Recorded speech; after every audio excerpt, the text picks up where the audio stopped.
Can you tell us how did this story about this prison in Philippines actually came into your life?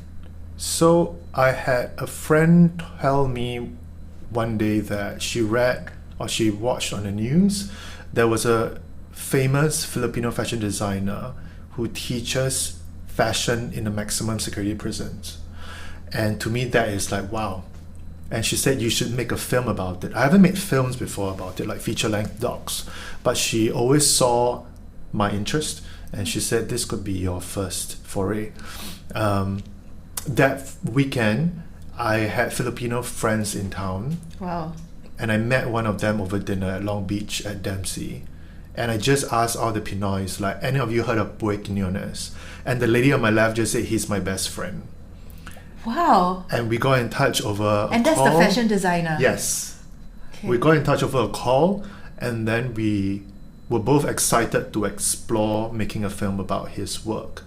Turns out that at the end of every year, he organizes a project runway competition, Yeah. which is where the film idea is. Because if it's just him teaching fashion, it's a nice news piece. But the fact that he has a 1 month competition of all these hardened inmates who are convicted rapists, terrorists, and murderers, but they all work together to create collections of avant-garde, couture, and pret-a-porter and all that.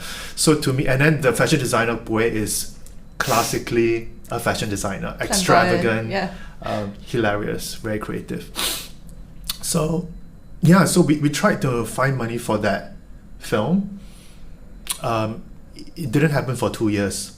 Local broadcasters kind of gave me a look when I pitched them the idea. At that time, to feature an out, openly gay fashion designer as the protagonist is not gonna fly, even to today. So I had to look for money elsewhere. So 2011, I actually moved to the UK to expand my career. That didn't work out, but during my time there, I pitched to maybe 20 production houses this story, and they all loved it.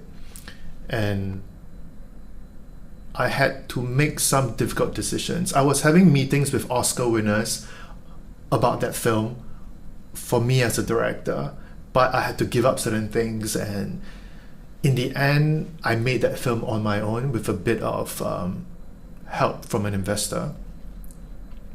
And then we made that film.